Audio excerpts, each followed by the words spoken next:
The trouble started at 11:47 on a Tuesday night in October, which was precisely the kind of timing calculated to send Nero Wolfe's blood pressure into the stratosphere. I know the exact time because I was sitting at my desk, catching up on correspondence and nursing a highball, when the doorbell's insistent chiming shattered the evening's peace. From the dining room came the unmistakable sound of Wolfe's coffee cup meeting its saucer with more force than strictly necessary. He'd been lingering over Fritz's chocolate soufflé, a masterpiece that had put him in an unusually mellow mood, and the interruption was about as welcome as a tax audit. "Archie." His voice carried the weight of profound displeasure. "It is approaching midnight. Inform whoever has chosen to disturb our tranquility that civilized persons conduct their affairs during civilized hours." "Right away," I said, heading for the front hall. "But what if it's someone uncivilized with a civilized-sized retainer?" The grunt I received in response could have meant anything from mild interest to complete dismissal. In Wolfe's extensive vocabulary of grunts, this one fell somewhere in the middle. Permission to investigate, but with extreme prejudice toward whoever had the temerity to ring our bell at such an hour. The woman standing on our stoop looked like she'd stepped out of the society pages, assuming the society pages had a section devoted to elegant desperation.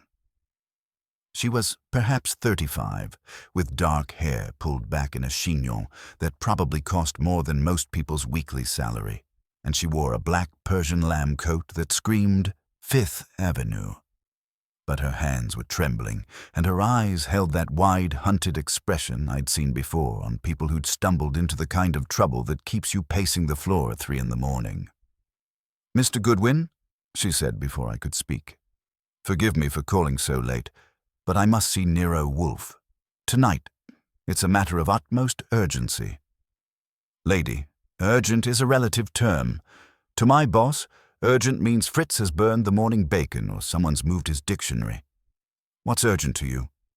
She glanced nervously over her shoulder at the empty street, then back at me.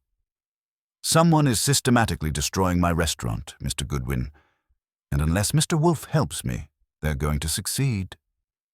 I studied her face in the light from our entrance lamp. The fear was genuine enough, and so was the determination underneath it. This wasn't a woman who scared easily, which made her presence on our doorstep all the more interesting. "What's your name, and what makes you think Wolfe can help with restaurant troubles?" He's a detective, not a restaurant critic, though he's got plenty of opinions on both subjects. "I'm Elena Vasquez. I own Meridian on East 78th Street. She paused, clearly weighing how much to reveal. "For the past 3 weeks, someone has been making elaborate reservations at my restaurant under false names. Large parties, special occasions, expensive wine selections. Then they simply don't appear. Last week alone, I lost over $6,000 in prepared food and lost revenue. Sounds like a police matter to me. Making false reservations isn't exactly... The police say there's no crime. Anyone can make a reservation and change their mind." Her voice carried a bitter edge. "But this isn't random, Mr. Goodwin. Someone knows exactly how to hurt me, and they're doing it with surgical precision. Tonight was the worst yet. A party of 10 for a golden wedding anniversary, complete with a special 7-course menu and a bottle of 1929 Chateau d'Yquem. They never showed. I was about to suggest she come back during business hours when she added the detail that changed everything. The reservation was made in the name of Nero Wolfe. That stopped me cold. I stared at her for a long moment, feeling the pieces click into place. Someone wasn't just sabotaging this woman's business, they were using Wolfe's name to do it. That wasn't just fraud. It was personal. "Wait right here," I told her, and headed back to the office. Wolfe had moved from the dining room to his desk, where he was examining what appeared to be a seed catalog with the intensity most people reserved for reading their own obituaries. He didn't look up when I entered. "Well?" "Her name is Elena Vasquez. She owns a restaurant called Meridian, and someone's been using your name to make fake reservations that are costing her serious money." That got his attention. He set down the catalogue and fixed me with the kind of stare that could stop a charging rhinoceros. Elaborate. I gave him the full story, watching his expression grow progressively darker with each detail. By the time I finished, his lips had compressed into that thin line that meant someone was about to discover what a serious mistake looked like. "Bring her in," he said quietly. Elena Vasquez entered the office like she was approaching a tribunal, which in many ways she was. Wolfe's office had that effect on visitors. The massive desk, the thousands of books climbing toward the ceiling, the red leather chair that seemed to dwarf even Wolfe's considerable bulk. It was a room designed to intimidate, and it usually succeeded. But Elena Vasquez didn't intimidate easily. She took the chair I indicated, arranged herself with quiet dignity, and met Wolfe's gaze without flinching. "Mr. Wolfe, I apologize for the late hour. I know this is highly irregular." "Indeed." Wolfe leaned back, studying her with the concentration he usually reserved for a particularly challenging crossword. "You claim someone has appropriated my name for fraudulent purposes." "Yes, sir. 3 times in the past 2 weeks. Always elaborate parties, always expensive special orders, and always no-shows." "Have you preserved the reservation records?" She opened her purse and extracted a small leather notebook. "Every detail, times, dates, telephone, numbers, though the numbers are disconnected when I attempt to call back." Wolfe extended his hand, and she passed him the notebook. He studied it with the thoroughness of a scholar examining ancient manuscripts, his eyes moving methodically across each entry. "Meridian," he said finally. "I'm unfamiliar with the establishment. We opened 8 months ago. Contemporary American cuisine with classical French techniques. We've received favorable reviews, and we were beginning to establish a regular clientele when this began." "Who benefits from your failure?"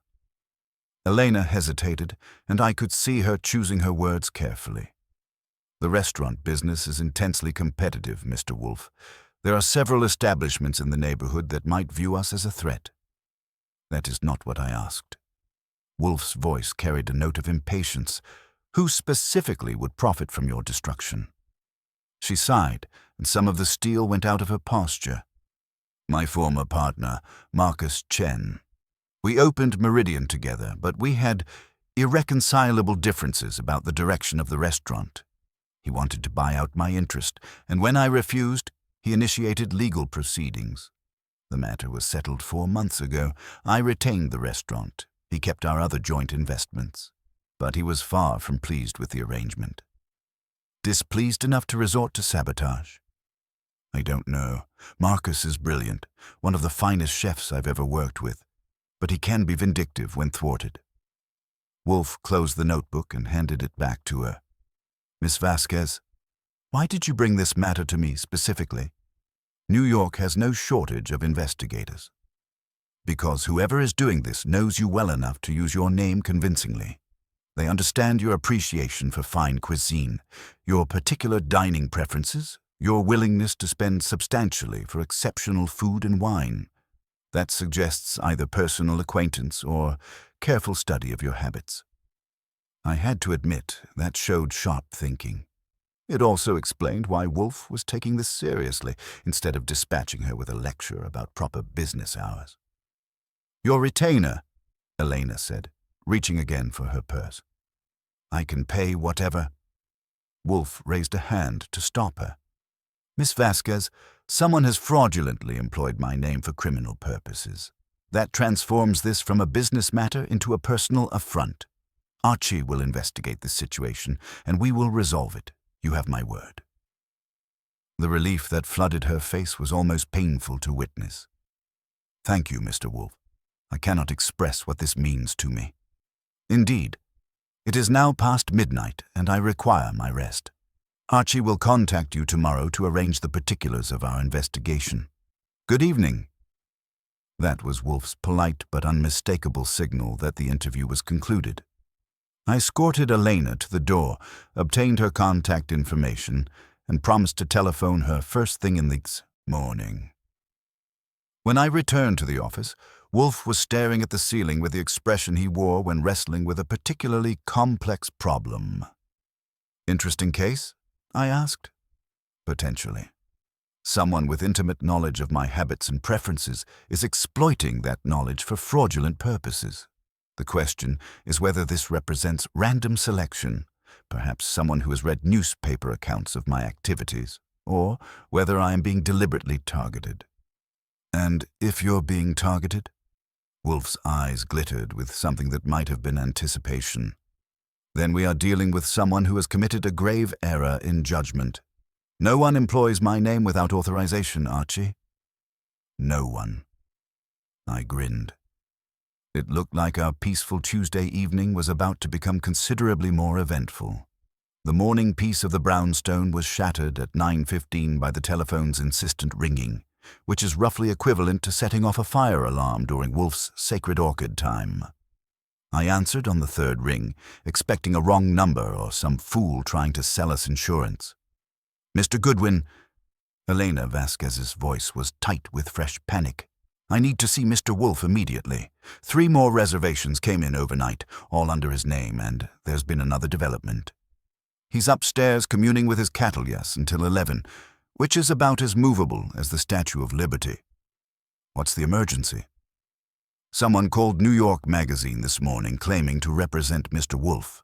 They told the food critic that he'd had a terrible experience at Meridian and suggested she investigate our reliability." That got my attention. Using Wolfe's name for fake reservations was annoying. Actively damaging his reputation was declaring war. "How do you know this?" The critic called me directly for comment. She was skeptical enough to check, thank God. But if similar calls are being made to other publications... Her voice trailed off, but I could fill in the blanks. "Come over at 11 sharp. Bring documentation of everything. The new reservations, the critic call, whatever records you've got." And Elena, this just became personal for Wolfe. Someone's about to discover what a serious mistake looks like. At precisely 11, Wolfe descended from the plant rooms with the measured tread of a man whose morning routine had been properly observed. He settled into his chair, opened a beer, and fixed me with an expectant stare. "Elena Vasquez is on her way over with reinforcements and bad news," I told him. "Someone's escalating. They're not just using your name for fake reservations anymore. They're actively trying to damage your reputation with the food press." Wolfe's expression went through several interesting changes, finally settling on the kind of cold fury that made smart people reconsider their life choices. "Elaborate." I gave him the details about the call to New York Magazine. By the time I finished, his jaw had set in that particular way that meant someone was about to experience the full weight of his displeasure. "This transforms the matter entirely," he said quietly. "Bring them to the office when they arrive." Elena showed up with 2 companions, a silver-haired man in an expensive overcoat who screamed lawyer from 50 feet away, and a sharp-eyed woman in her 30s who moved with the efficient energy of someone accustomed to managing chaos. "Mr. Wolfe," Elena said as I ushered them into the office, "this is my attorney, David Kellerman, and my restaurant manager, Susan Walsh. The situation has deteriorated significantly since last night." Wolfe nodded curtly, his attention already focused on the leather portfolio Susan was extracting from her briefcase. "The reservations." Susan opened the portfolio with the precision of a surgeon. 3 more calls came in between midnight and 6 a.m., all requesting tables for tonight. The caller specifically asked for our chef's tasting menu with wine pairings, dishes that aren't on our regular menu. He knew details we've never published. Such as our duck confit with black truffle sauce. It's something Elena created for a private dinner last month. The caller also requested a specific wine pairing with a 2015 Chassagne Montrachet that we only have 3 bottles of in our cellar. Wolfe's eyes narrowed. Who would possess such knowledge? Elena and Susan exchanged glances. The kitchen staff, a few regular customers who attended that private dinner, and Elena hesitated. "And Marcus Chen," I finished, "your former partner." "Yes. Marcus helped develop that recipe." Kellerman leaned forward, his expression grave. "Mr. Wolfe, we're dealing with someone who has intimate knowledge of Meridian's operations. This isn't random harassment. It's targeted sabotage designed to destroy Elena's business systematically." "The wine selection particularly troubles me," Susan added. "Our cellar inventory is closely guarded information. Only the sommelier, head server, Elena, and I have access to those records." Wolfe steepled his fingers, a gesture that usually preceded uncomfortable questions. "Miss Vasquez, you mentioned last evening that Mr. Chen was displeased with your legal settlement. How displeased?" "Furious. He called me a culinary Philistine and swore I'd drive Meridian into the ground without his genius." Elena's voice carried a bitter edge. He genuinely believed the restaurant couldn't succeed without him. "And where might we locate Mr. Chen today?" "He runs a small bistro in Soho now. Chen's Table. It's been struggling since he opened 6 months ago." I made a note of that. A struggling restaurateur with inside knowledge and a grudge was starting to look like our prime candidate. "There's something else," Susan said quietly. "We received a call this morning that we didn't answer. The caller ID showed Brownstone."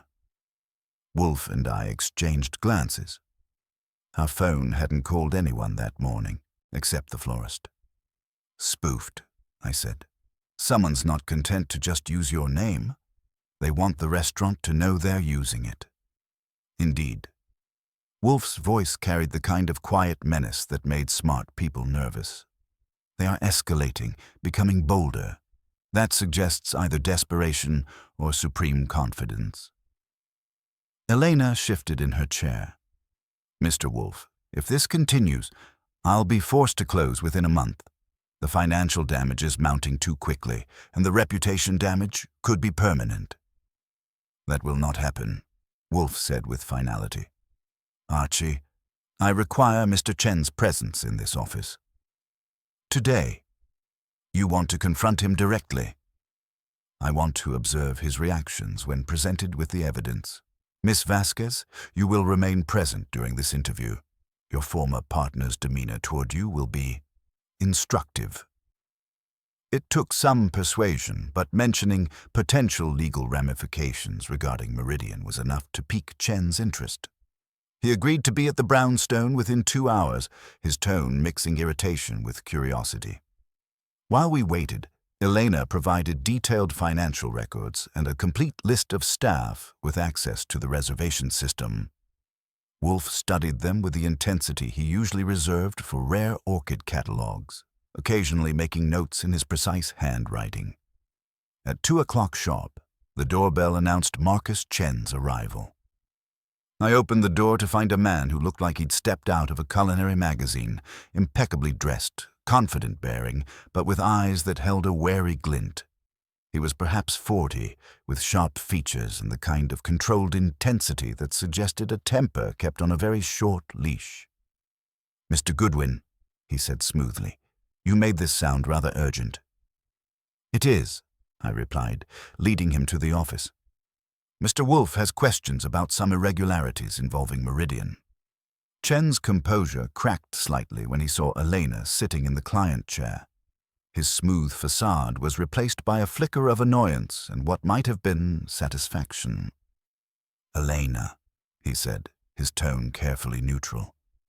"How unexpected. Still crying about your little restaurant problems?" "Mr. Chen." Wolfe's voice cut through the tension like a blade. "Someone has been making fraudulent reservations at Meridian using my name. These reservations demonstrate intimate knowledge of both the restaurant's operations and my personal dining preferences." Chen's eyes narrowed as they shifted from Elena to Wolfe. "And you suspect me? That's absurd. Why would I waste time sabotaging a business that's perfectly capable of failing on its own?" "Because," Wolfe said quietly, "you possess the necessary knowledge. You harbor demonstrable resentment toward Miss Vasquez, and your own establishment is reportedly struggling financially." For the first time, Chen's mask slipped completely. His face flushed and his hands clenched into fists. "My restaurant is none of your concern, Mr. Wolfe, and I Don't need to sabotage Elena. She's doing a fine job of destroying everything we built without any help from me. Then you won't object to providing an alibi for the evenings in question, I interjected, consulting my notes. Specifically, last Tuesday, Friday, and Sunday nights between 10 p.m. and midnight. Chen's jaw worked silently for a moment. I was at my restaurant, working, as I am every night. Witnesses? My staff. My customers. Check the receipts if you doubt me.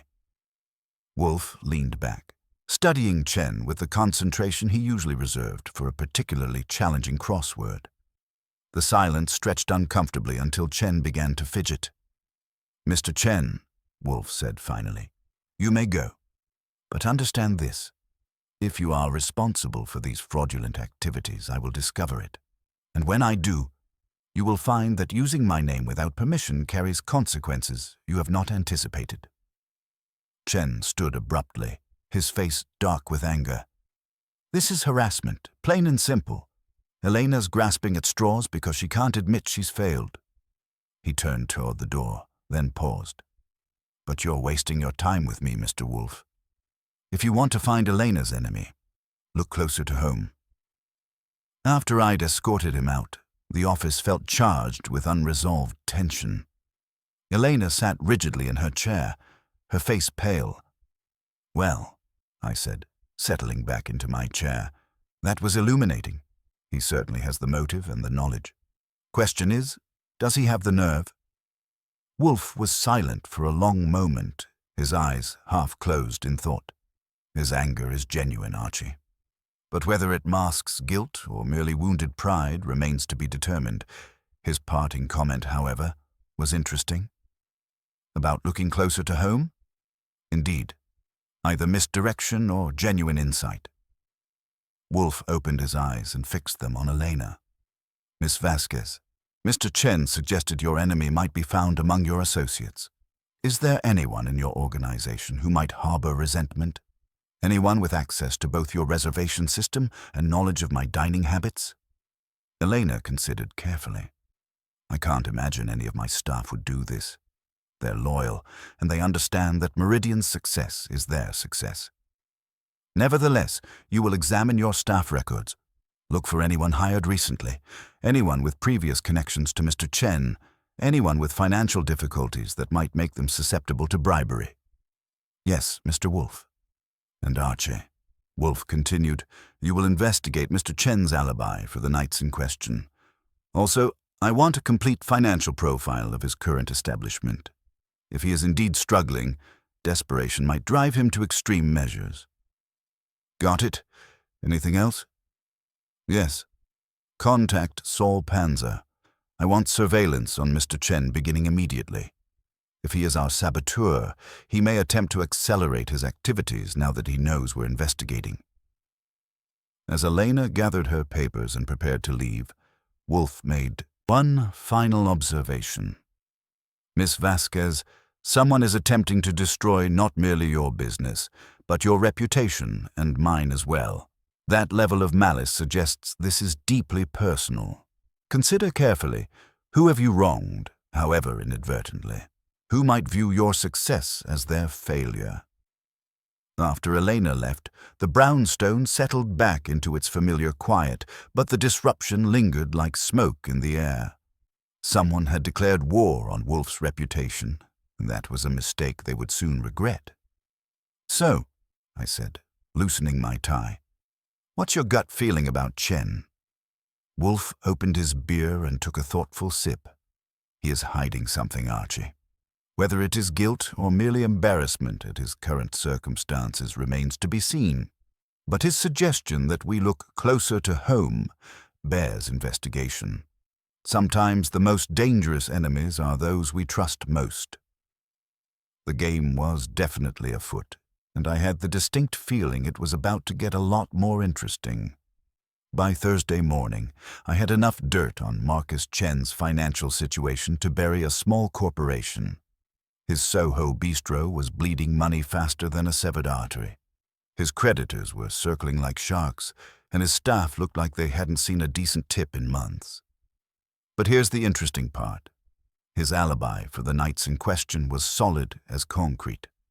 I'd spent the better part of Wednesday evening at Chen's table, nursing an overpriced Bordeaux and watching the man work. He was there, all right, barking orders at his skeleton crew and personally expediting every dish that limped out of his kitchen. The bartender, a chatty young woman named Chloe, confirmed what I'd observed. "Mr. Chen, he's here every night, 7 days a week," she'd told me. "Obsessed doesn't begin to cover it. The man sleeps here half the time." So either Chen had mastered the art of bilocation, or someone else was making those calls. That brought me back to Wolfe's theory about looking closer to home. I was reviewing my notes when Fritz announced that Elena Vasquez had arrived with what he diplomatically described as several concerned individuals. That turned out to be Elena plus 4 members of her senior staff, all wearing expressions that suggested they'd rather be facing a tax audit. "Mr. Wolfe," Elena said as I ushered them into the office, "I've brought my key personnel as you requested. After reviewing our records and procedures, I've identified everyone with access to the information used in these fraudulent reservations." Wolfe looked up from his morning correspondence with the expression of a man who'd been expecting unpleasant news and was about to receive confirmation. He gestured toward the chairs I'd arranged in a semicircle facing his desk. "Proceed with introductions," he said, settling back to observe. Elena indicated a tall, nervous-looking man with prematurely gray hair and the kind of pale complexion that suggested too many late nights. "This is James Morrison, our head sommelier. He's been with us since opening and has complete access to our wine inventory and reservation system." Morrison shifted uncomfortably under Wolfe's scrutiny. "Mr. Wolfe, I want to assure you that I had nothing to do with these fake reservations. I've worked in fine dining for 15 years. I would never jeopardize a restaurant's reputation. Yet you possess the knowledge necessary to make convincing reservations," I observed. "You know the wine selection, the special dishes, the reservation procedures."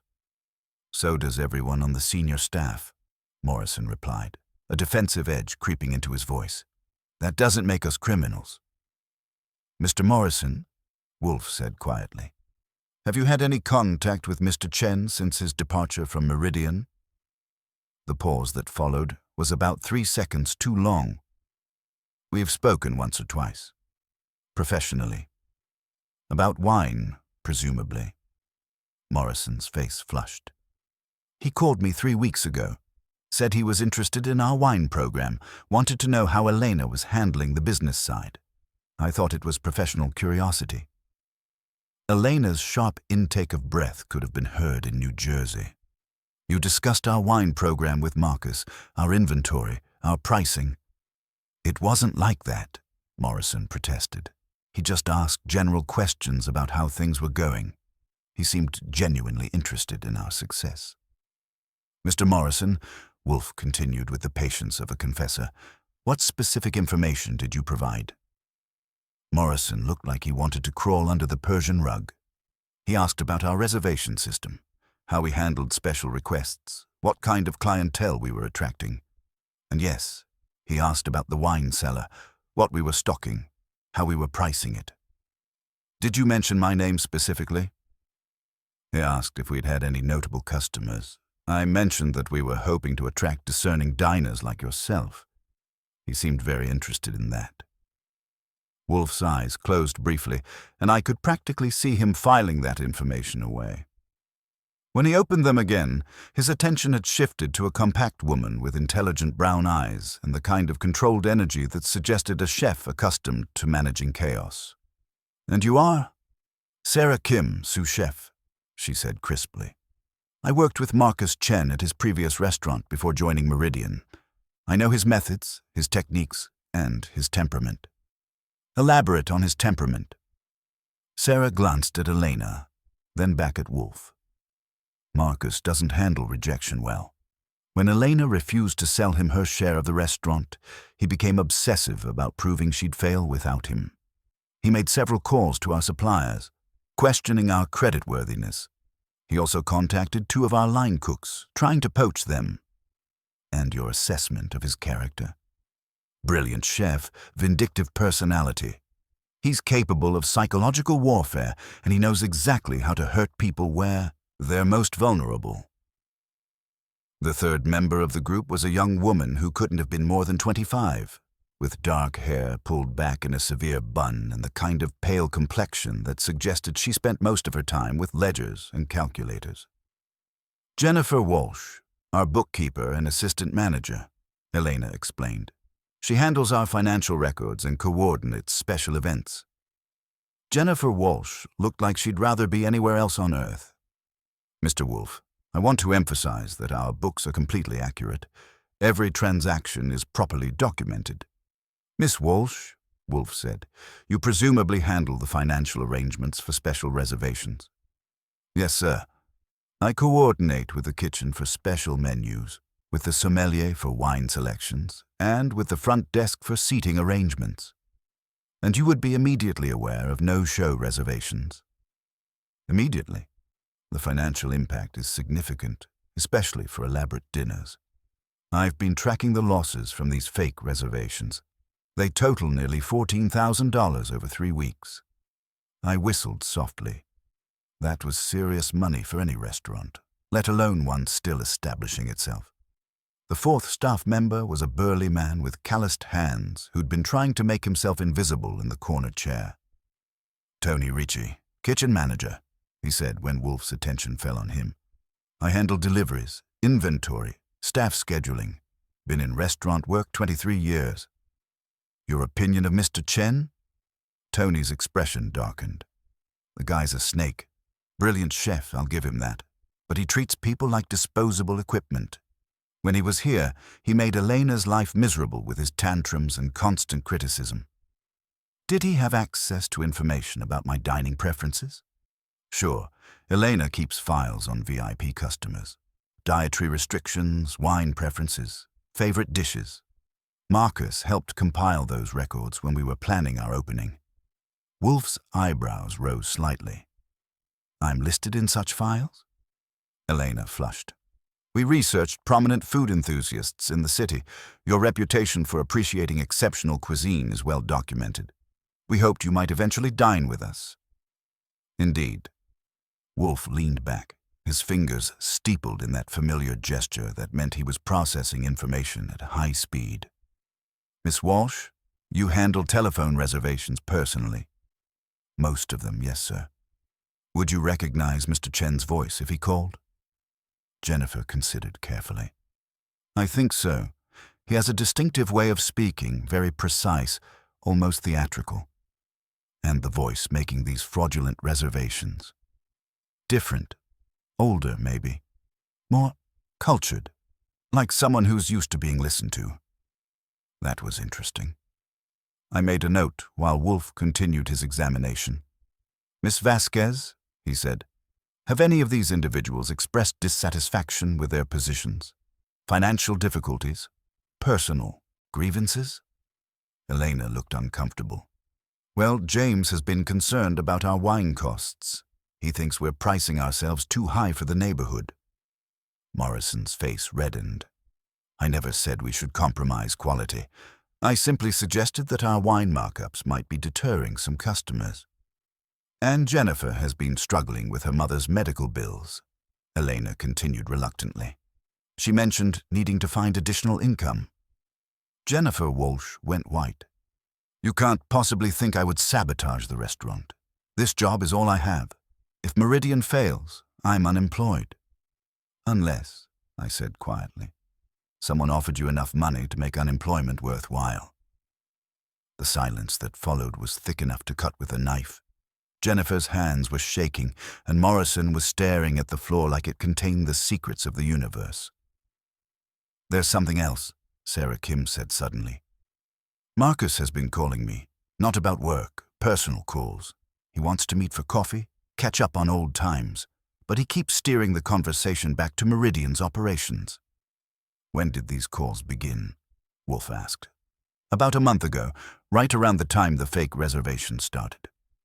Wolfe was quiet for a long moment, his eyes moving from face to face like a scanner cataloging data.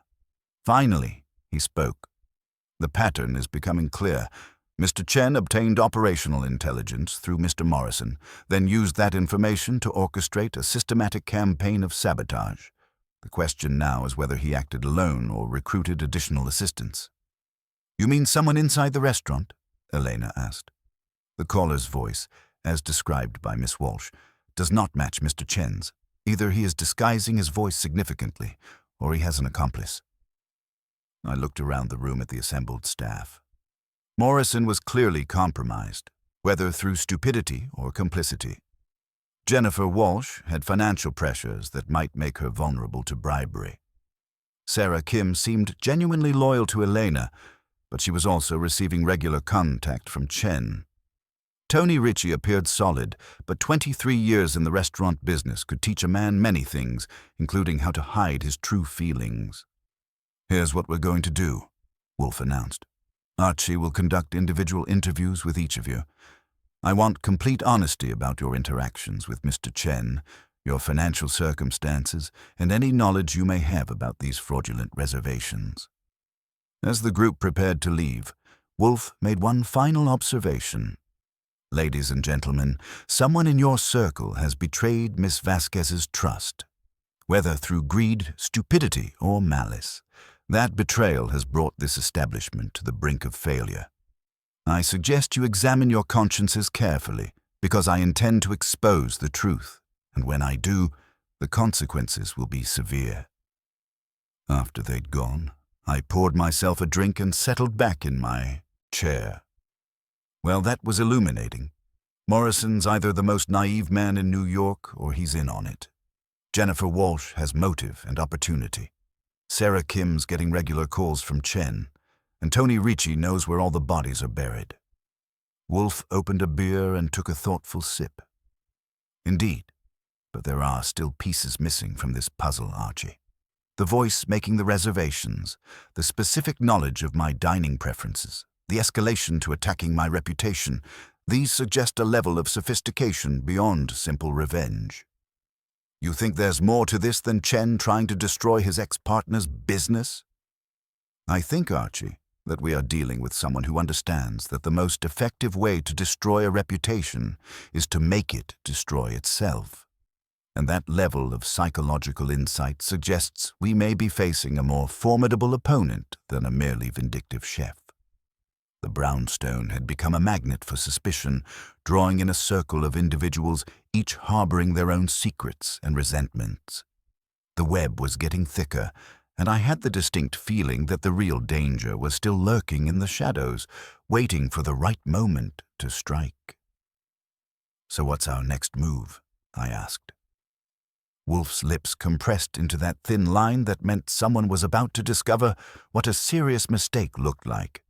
"We tighten the circle, Archie, and then we watch to see who breaks first." By 9:30 the next morning, I was armed with a fresh notebook, a roll of quarters for phone calls, and instructions from Wolfe that could have served as a military campaign plan.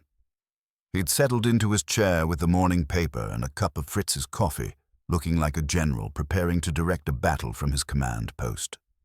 The only difference was that his battlefield was other people's consciences, and his weapons were questions designed to make guilty parties squirm.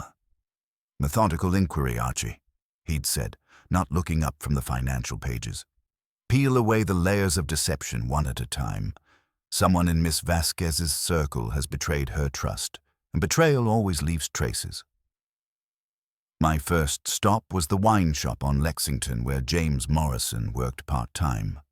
The place had that musty smell of old cork and expensive regret, and Morrison looked like he'd spent the night wrestling with demons and losing badly. His hands shook as he arranged invoices, and he kept glancing toward the door like he expected the ghost of his professional reputation to walk in. "Morning, James," I said, causing him to jump like I'd fired a starting pistol. "Cozy little place you've got here." "Mr. Goodwin," his voice cracked slightly, "I wasn't expecting you. I'm full of surprises. Let's talk about those cozy chats you had with Marcus Chen." Morrison's face went through several interesting color changes before settling on a sickly gray. I told you, it was just professional courtesy. Chefs and sommeliers discuss business all the time. I picked up a bottle of 1998 Barolo and examined it with the kind of attention Wolfe reserved for rare orchids. Nice vintage. What would this run at Meridian? Around $450, maybe $500 with our markup. And you discussed Meridian's pricing structure with Chen. The silence that followed was more eloquent than a confession. I set the bottle down and gave Morrison my most understanding smile. James, right now you look like either a fool or an accomplice. Neither's particularly flattering, but fool is definitely the better option. So why don't you tell me exactly what Chen wanted to know? He sank onto a stool behind the counter like a man accepting his fate. He called me about 3 weeks ago, said he was curious how Elena was managing without his guidance. At first it seemed innocent, just professional interest. But it evolved. He started asking specific questions about our reservation system, our wine inventory, our special event procedures. He wanted to know about our VIP customer files, what kind of information we kept on regular clients. And you told him about Nero Wolfe specifically? Morrison winced like I'd slapped him. He was very interested in Mr. Wolfe's dining habits, asked if we'd researched his preferences, what we knew about his tastes. I mentioned that Elena kept detailed files on important customers and potential customers, including the duck confit with black truffle sauce. He might have asked about that. He's a chef.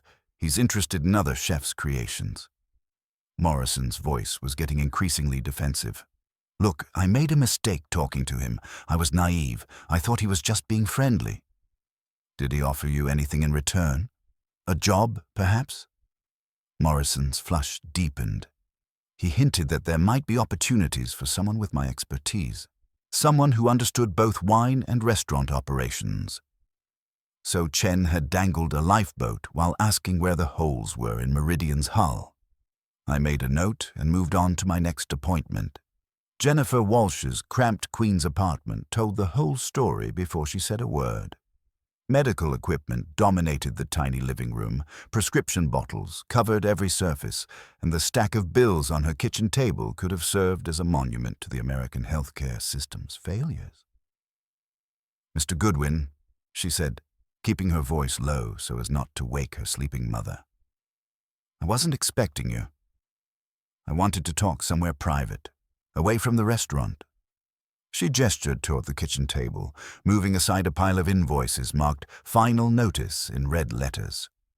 The numbers I glimpsed were staggering, 30,000 here, 45,000 there, all for treatments that insurance had deemed experimental. Tough situation, I said, settling into a chair that had seen better decades. The bills are crushing us.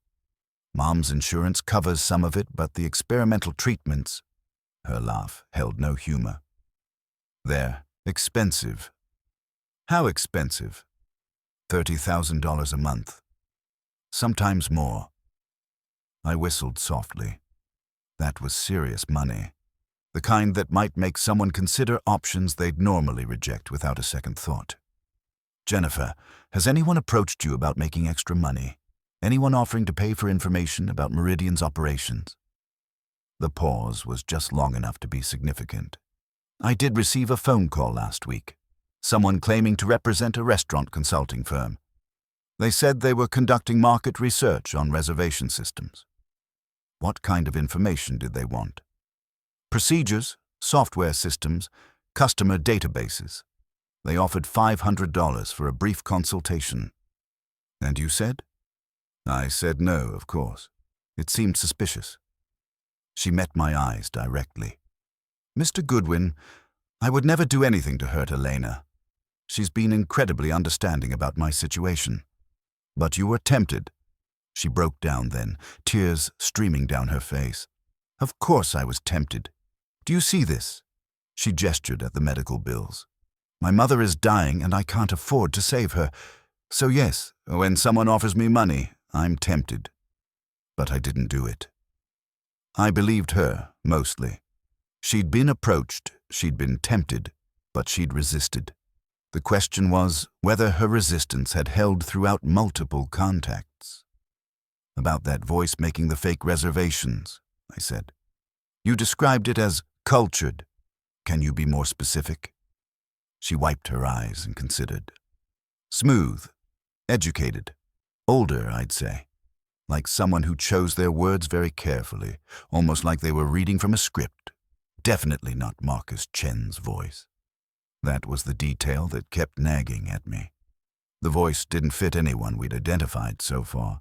My afternoon was spent at Meridian, catching the staff during the lull between lunch and dinner prep. Sarah Kim was in the kitchen, supervising the preparation of what looked like enough food to feed a small army. "Mr. Goodwin," she said, wiping her hands on her apron. "What can I do for you?" "Those calls from Marcus Chen, you said he kept steering conversations toward Meridian's operations." Sarah's expression darkened. "He's persistent. He'll call, ask about my family, then suddenly pivot to asking about our suppliers, or if we're still using that expensive truffle oil, or how many covers we're doing on Saturday nights." "Did he ever ask about specific customers?" "Not directly. He'd ask general things like, 'Are you still getting those big parties?' or 'Who are your most demanding customers?' Nothing that seemed suspicious at the time. But now it does. Now I realize he was fishing for information. He's always been manipulative, but I thought he was just being friendly."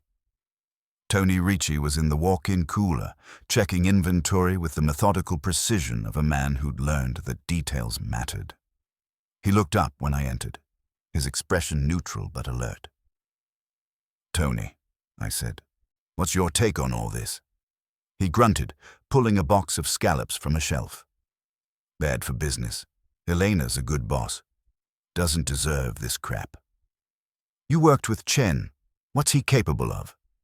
Tony paused, then slowly closed the cooler door. "He's a hothead, talented but vindictive. When he feels wronged, he doesn't let it go." "Anyone on the current staff who might still be loyal to him?" His answer came too quickly. "Nah, he burned most of his bridges when he left." But his eyes said something different. Tony Ricci was a survivor, and survivors knew how to keep their mouths shut. On my way back to the brownstone, I noticed the sedan. It was parked across from Meridian when I arrived, still there when I left, and following at a discreet distance as I walked toward the subway. The driver was trying too hard to look casual, reading a newspaper that never turned a page. I gave him a cheerful wave and ducked into a coffee shop, emerging through the back exit 10 minutes later. By the time I reached the brownstone, I'd confirmed what I suspected. Someone was keeping tabs on my investigation. "Well?" Wolfe asked as I settled into my chair with a beer. "Chen's definitely orchestrating this, but he's not working alone. Morrison provided intelligence through stupidity rather than malice. Jennifer Walsh was approached by someone claiming to represent a consulting firm, but she says she refused. Sarah Kim is being pumped for information, but claims she's trying to protect Elena." And the voice making the reservations. That's the puzzle piece that doesn't fit. Jennifer describes it as cultured, smooth, educated, nothing like Chen's aggressive style. Either he's a better actor than we thought, or he has an accomplice we haven't identified. Wolfe leaned back, his eyes half closed in concentration. "The sophistication of this operation troubles me, Archie. The detailed knowledge of my preferences, the escalation to reputation damage, the systematic approach. These suggest a level of planning beyond simple revenge." "There's something else," I said. "I picked up a tale today. Someone's watching my investigation." Wolfe's eyes snapped open. "Describe them." "Professional job. Sedan, clean-cut driver, patient surveillance. Not amateurs." "Then we are dealing with someone who understands that information is power and who has resources beyond what a struggling chef could command." Wolfe reached for his beer. "Tomorrow, Archie. We escalate. Contact Saul Panzer. I want complete surveillance on Mr. Chen and his associates. Also, investigate this consulting firm that approached Miss Walsh. And find out everything you can about Miss Vasquez's lawyer, David Kellerman. Kellerman? You think he's involved? He has the voice, the education, and the access. More importantly, he has a motive we have not yet discovered. Wolfe's lips compressed into that thin line that meant someone was about to discover what a serious mistake looked like. Someone is using my name to destroy reputations, Archie, mine and Miss Vasquez's. That level of malice is deeply personal. The web was getting more complex, and I had the distinct feeling we were about to discover just how many spiders were lurking in its shadows. But first, we needed to identify the puppet master pulling all the strings. So what's the plan? I asked. We tighten the circle, Wolfe said quietly, and then we watch to see who breaks first. The game was definitely afoot, and the stakes were getting higher by the hour. I should have known something was wrong the moment I walked into the brownstone and heard the silence. Not the usual comfortable quiet that settled over the house like a well-worn blanket, but the kind of charged stillness that follows a thunderclap. I hung up my hat and coat, already reaching for the cold beer that had been calling my name since my interview with Tony Ricci, when Fritz appeared in the hallway wearing an expression I'd never seen before. Fritz Brenner had weathered everything from Wolfe's legendary tantrums to visits from homicidal maniacs with the unflappable composure of a Swiss diplomat. Seeing him genuinely rattled was like watching the Statue of Liberty tap dance. "Archie," he said, his accent thicker than usual, a sure sign of distress. "Someone has been in the house." That stopped me cold. "Define been in." "My kitchen. Items have been moved, not taken, moved. The spice rack has been disturbed." I followed him toward the back of the house, my mind already racing through possibilities. The kitchen was Fritz's sacred domain, more closely guarded than Fort Knox and considerably more organized. At first glance, everything looked normal. The copper pots gleamed, the knives hung in perfect alignment, the afternoon's bread sat cooling on the marble counter. But Fritz was right. Something was off. "The saffron has been moved 3 positions to the left," Fritz said, pointing with the intensity of a prosecutor presenting evidence. "The cardamom pods are in the wrong container. Someone has examined my truffle oil. I can tell by the way the bottle sits." "When?" "This morning, while I was at the market. Perhaps 40 minutes. I was absorbing this information when I remembered something that made my blood run cold. I'd left Elena's original reservation notebook in my desk drawer, along with the printout of the spoofed caller ID. 2 of our most important pieces of evidence, sitting in what I'd assumed was perfect security. I took the stairs to the office 2 at a time, Fritz following behind. Wolfe looked up from his afternoon reading as I burst through the door. "Archie, your entrance suggests either extreme urgency or a complete abandonment of civilized—" "The notebook," I said, yanking open my desk drawer. "Elena's reservation records." The drawer was exactly as I'd left it, except for one crucial detail. The notebook and printout were gone. Everything else remained. Spare pens, paper clips, an old matchbook. But the 2 most vital pieces of physical evidence had vanished without a trace. Wolfe rose from his chair with surprising speed, a rare occurrence that meant someone had crossed a line that should never be crossed. He moved to my desk and examined it with the methodical precision of a crime scene investigator. "You are certain you placed them there?" "Absolutely. This morning, before I left for the interviews." Wolfe's examination extended beyond my desk to the entire office. He checked the alignment of picture frames, ran a finger along bookshelves, tested the lock on the door. His movements were controlled, but I could see the fury building behind his eyes like storm clouds gathering on the horizon. "No signs of forced entry," he announced quietly. "No dust disturbed, no scuff marks. This was not crude burglary, Archie. This was surgical precision.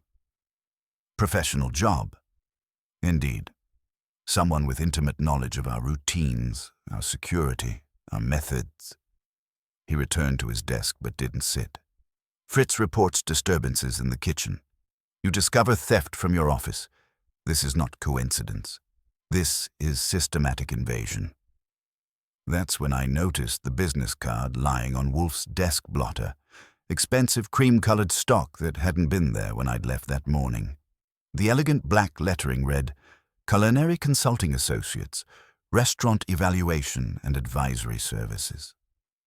They left a calling card, I said, pointing to it. Wolfe's jaw tightened. Someone has violated the sanctity of my home and left promotional materials as a signature. This transcends harassment, Archie. This is declaration of war. The telephone rang before I could respond. I answered on the second ring, and the voice that came through the receiver made every nerve ending in my body stand at attention. Mr. Goodwin, the caller said in that cultured, measured tone Jennifer Walsh had described. I trust you found our calling card. Who is this? Someone who appreciates Mr. Wolfe's reputation for discretion. I'm calling to suggest that his investigation into Meridian's difficulties might be counterproductive. Counterproductive how? Mr. Wolfe has built his reputation on solving problems, not creating them. Continued involvement in Miss Vasquez's troubles might result in unfortunate publicity for all concerned. The line went dead. I hung up and turned to find Wolfe watching me with the intensity of a hawk studying prey. Our mysterious consultant? The same voice that's been making the fake reservations, and he just threatened your reputation if we don't back off. Wolfe's eyes blazed with cold fury. Someone has entered my home uninvited, stolen evidence from my investigation, and now presumes to threaten me with consequences for pursuing justice. They have made a grave error in judgment. He reached for the telephone. I want Saul Panzer here within the hour. I want every lock examined, every window checked, every possible means of entry investigated. And I want a complete accounting of every individual who has set foot in this brownstone in the past 24 hours. While I called Saul, Wolfe conducted his own methodical examination of the office. When he finished, his expression was grimmer than I'd seen it in years. They were thorough, he announced. My client files have been examined, my correspondence reviewed, even my orchid catalogs show signs of handling. Someone conducted professional intelligence gathering in my own office. Saul Panzer arrived within 40 minutes, looking like he'd stepped out of a men's fashion magazine despite being summoned on short notice. When Wolfe explained the situation, Saul's expression hardened with the kind of professional outrage that meant someone was about to discover what a serious mistake looked like. Complete surveillance on Marcus Chen and his associates, Wolfe instructed. Financial background on all of Miss Vasquez's staff, and I want everything about this Culinary Consulting Associates, ownership, funding, objectives. Time frame? Yesterday would be preferable. Today will suffice. The telephone rang again as Saul was leaving. This time it was Elena, and her voice carried fresh panic. Mr. Wolfe, we've had another incident. Someone called the health department claiming serious sanitation violations. The inspector spent 3 hours dismantling our kitchen. We passed, but lost our entire lunch service. Anonymous complaint? Of course. And there's more. Someone's been making inquiries about my personal finances. My landlord, my bank, my suppliers have all received calls from someone claiming to conduct credit checks. Wolfe's grip on the telephone tightened. Miss Vasquez, close the restaurant tonight and come here immediately. Bring your senior staff. This has escalated beyond harassment into systematic destruction. After he hung up, Wolfe sat in silence for several minutes, his eyes closed in concentration. When he finally spoke, his voice carried the weight of absolute determination. Someone is attempting to destroy not merely Miss Vasquez's business, but her entire existence. They're attacking her credit, her reputation, her livelihood, and they're using my name and violating my home to do it. So what's our next move? Wolfe's lips compressed into that thin line that meant someone was about to discover what a serious mistake looked like. The next move, Archie, is to demonstrate to our adversary that Nero Wolfe is not a weapon to be wielded by others. They have made this personal, and that was their first and last strategic error. The brownstone had been violated, our client was under siege, and someone was playing a very dangerous game with all our reputations. But they'd crossed the one line that transformed this from a business matter into a personal crusade. And when Nero Wolfe went to war, he didn't just win. He made sure his enemies understood exactly why they'd lost. The subtle trespass had awakened something in Wolfe that his adversaries were about to discover they should have left sleeping. The game was no longer about saving a restaurant. It was about defending the integrity of everything Wolfe held sacred. And that, as they were about to learn, was a battle they could not win. The brownstone felt like a fortress under siege when Elena arrived with her staff at 7 that evening. The violation of our sanctuary had changed the very air in the house. What had been comfortable quiet was now charged silence, the kind that precedes either surrender or all-out war. Fritz moved through the halls with the grim efficiency of a man whose domain had been desecrated, while I found myself checking shadows that had never held menace before. Elena looked like she'd aged a decade since morning. Her usual composure had fractured, revealing the exhaustion of someone watching their life's work systematically dismantled by invisible hands. She took the client chair with the careful movements of someone afraid that any sudden gesture might shatter what remained of her world. "Mr. Wolfe," she began, her voice tight with controlled desperation. The health department inspection was just the beginning. This afternoon, 3 major suppliers called, questioning our creditworthiness. Someone's been spreading rumors that we're behind on payments. "Are you?" Wolfe asked with his characteristic directness. "Not yet, but if this continues..." She left the sentence hanging like a sword over all our heads. "The fake reservations have cost us nearly $20,000. Now they're attacking our credit, our supplier relationships, our very ability to operate." James Morrison shifted uncomfortably, his face pale as parchment. "There's more, Mr. Wolfe. Someone called our wine distributor claiming to represent Meridian. They placed a massive order for expensive bottles, then cancelled at the last minute. The distributor is furious. They'd already allocated rare inventory." "The same cultured voice?" I asked. Morrison nodded miserably. That educated, precise tone, very convincing. He knew details about our wine program that only someone with intimate knowledge would possess. Before Wolfe could respond, the doorbell announced Saul Panza's arrival. I ushered him into the office, noting the grim set of his usually impassive features. When Saul looked troubled, smart people paid attention. "Mr. Wolfe," Saul said without preamble, "we have a problem, a sophisticated one." He reached into his jacket and extracted something that made my blood run cold. A small black device, no larger than a beetle, with delicate electronic components visible through its translucent casing. "I found this under Archie's desk," Saul announced, holding the device up for everyone to see. Professional-grade listening device, battery-powered, with a short-range transmitter. Someone's been monitoring every conversation in this office. The silence that followed was deafening. Elena's staff exchanged glances loaded with suspicion, each wondering who among them might have facilitated this violation. Wolfe's expression went through several interesting changes before settling on the kind of cold fury that made smart people reconsider their life choices. "How long has it been active?" Wolfe asked quietly. "Based on the battery level, approximately 3 weeks, coinciding exactly with the beginning of Miss Vasquez's troubles." Wolfe's eyes closed briefly, and I could practically see him processing the implications. When he opened them again, his gaze was sharp enough to cut glass. "Replace the battery and return it to its position," he instructed Saul. "If our adversaries wish to eavesdrop, we shall provide them with carefully selected information."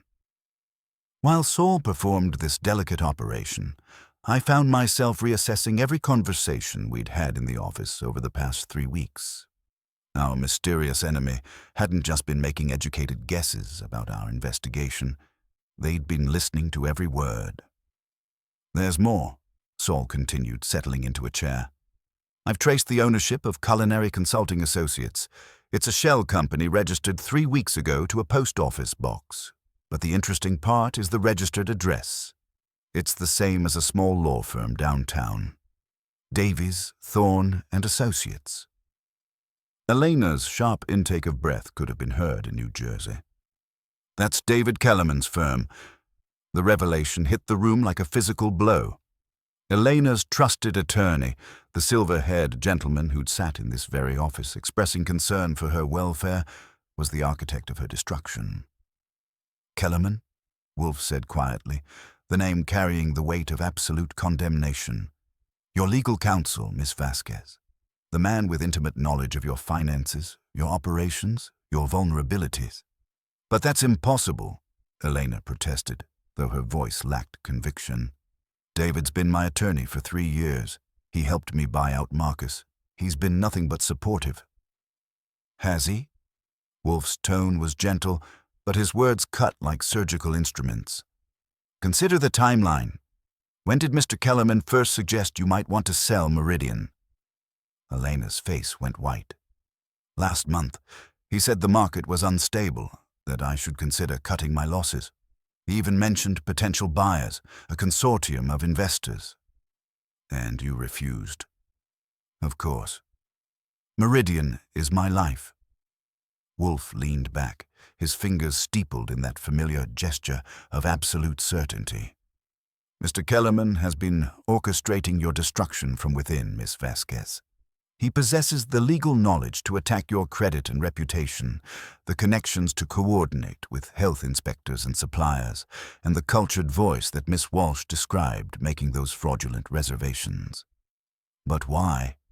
Elena's voice was barely a whisper. Because, Miss Vasquez, he wishes to acquire Meridian for himself or his clients. By systematically destroying its value, he can force you into a fire sale and purchase the restaurant for a fraction of its worth. The pieces were falling into place with sickening clarity.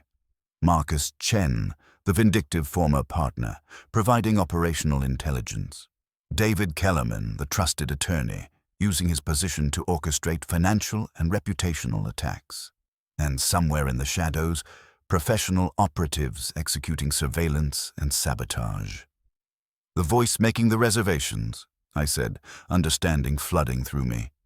Kellerman's been playing both sides, advising Elena while simultaneously destroying her business. Indeed, Archie, a masterpiece of legal manipulation. He maintains his appearance as Miss Vasquez's loyal advocate while systematically dismantling everything she has built. Sarah Kim, who had been silent throughout this revelation, finally spoke up. Marcus called me again this afternoon. He seemed excited, like he was enjoying Elena's troubles. But he also mentioned that someone was helping him get justice. His handler, I said. Kellerman's been feeding Chen information and encouragement, using his anger as cover for the real operation. Wolfe nodded grimly. Mr. Chen believes he is merely exacting revenge. Mr. Kellerman is playing a far more sophisticated game. The telephone rang, cutting through the tense atmosphere. I answered, and the familiar, cultured voice made every nerve in my body stand at attention. Mr. Goodwin, David Kellerman said smoothly, I understand there's been some confusion about consulting services. Perhaps it's time Mr. Wolfe and I had a direct conversation. I looked at Wolfe, who nodded grimly. The pretense was over. Mr. Kellerman, Wolfe said, taking the phone, how good of you to call. Yes, I believe a conversation would be most illuminating. Tomorrow evening, 8 o'clock. My office. Excellent. I think you'll find our proposal quite reasonable. After Wolfe hung up, the office fell silent except for the soft humming of the listening device under my desk. Our enemy had revealed himself, but he still believed he held all the advantages. Now what? Elena asked, her voice hollow with betrayal. Wolfe's expression hardened with resolve. Now, Miss Vasquez, we demonstrate to Mr. Kellerman that using my name without permission carries consequences he has not anticipated. He believes he has orchestrated the perfect crime. destroying your business while maintaining his appearance of loyalty and support. But he has made one crucial error, I added, understanding Wolfe's strategy. He's involved Nero Wolfe, and that transforms this from a business matter into a personal crusade. Wolfe reached for the telephone again. Archie, we shall provide our eavesdropping friend with some carefully selected information. It's time to turn his own surveillance against him. I lifted the receiver and dialed Meridian's number, knowing that every word would be transmitted to our adversary's listening post. "Susan," I said when the restaurant answered. "It's Archie. Mr. Wolfe wants you to know that we've identified the source of your problems. We'll be taking decisive action tomorrow evening. Also, if anyone calls to make a reservation under Mr. Wolfe's name for tomorrow night, accept it. We'll be ready." I hung up and looked at the tiny device under my desk. "Think that'll get their attention?" "Indeed," Wolfe said with grim satisfaction. "Mr. Kellerman will now be forced to choose between escalating his attacks or retreating. Either choice will expose him further." As Elena and her staff prepared to leave, the weight of betrayal hung heavy in the air. But beneath the shock and hurt, I could see something else building, the kind of cold determination that meant someone was about to discover what justice looked like when delivered by Nero Wolfe. "Tomorrow evening," Wolfe announced, "we end this charade. Mr. Kellerman believes he has been playing chess while we played checkers. He will discover that assumption was his greatest mistake." The pressure had reached its peak, but now it was about to shift. The hunted were about to become the hunters, and David Kellerman was about to learn that some sanctuaries, once violated, become fortresses. And when Nero Wolfe went to war from his fortress, the outcome was never in doubt. The morning after our uninvited visitor's surgical invasion of the brownstone, I found Wolfe in the office at 9 sharp, a full hour earlier than his usual post-orchid descent. He sat behind his desk studying a chessboard with the intensity he usually reserved for rare botanical specimens, the ivory pieces arranged in what looked like a hopeless position for white.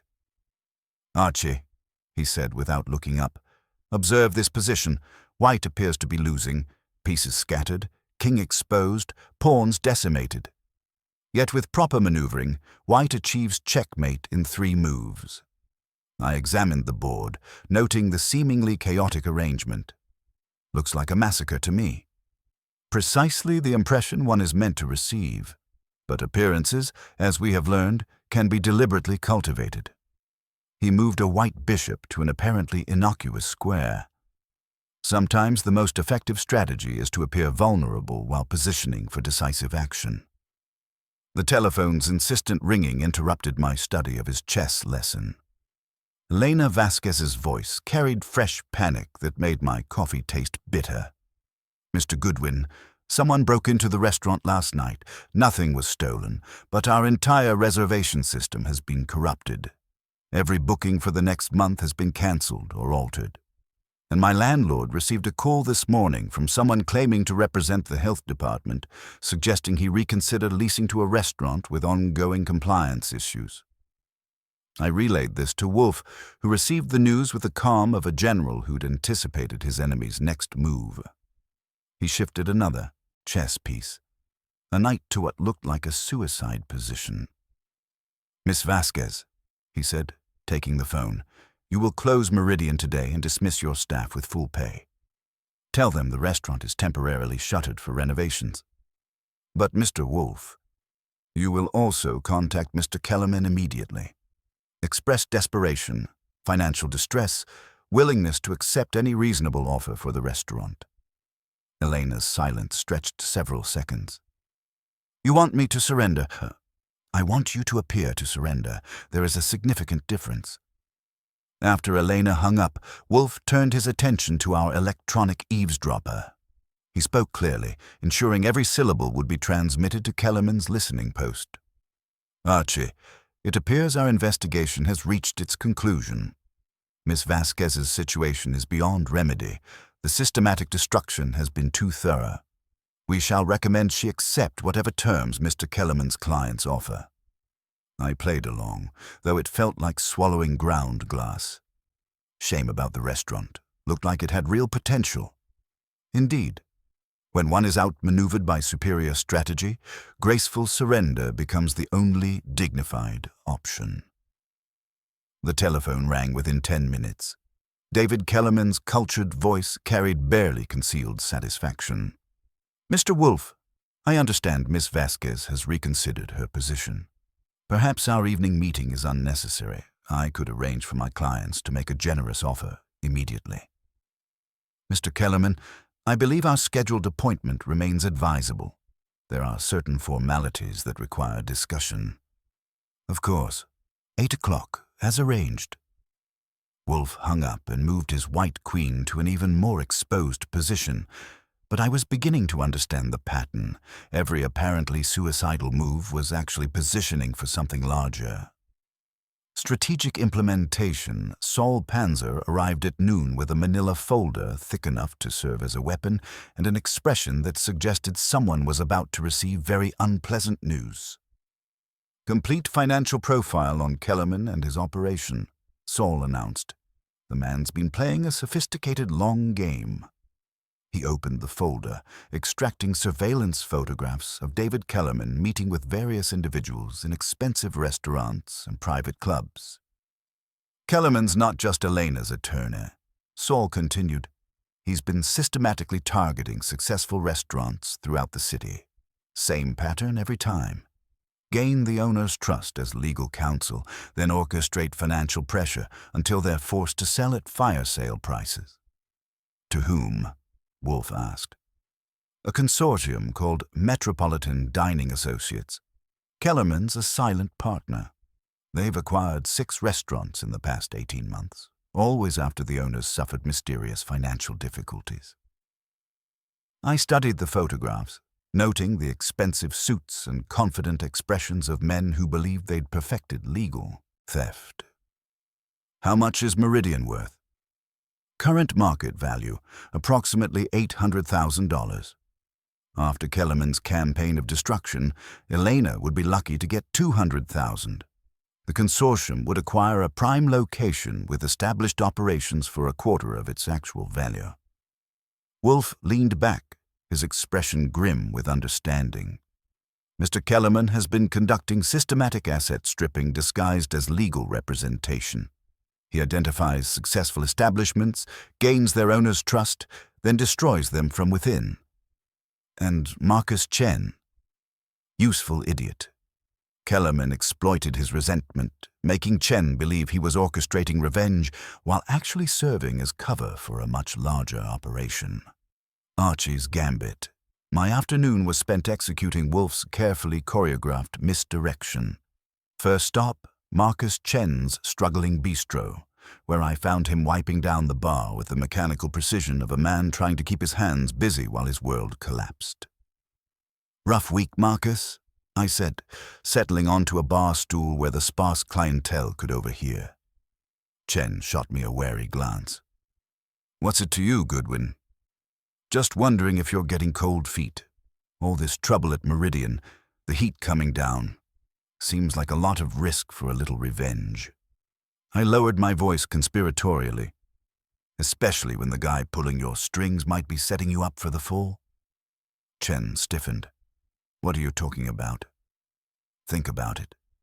Someone's been playing a very clever game, using your anger and your talent to achieve their own ends. What if you're not the mastermind, but just a pawn?" I let that sink in.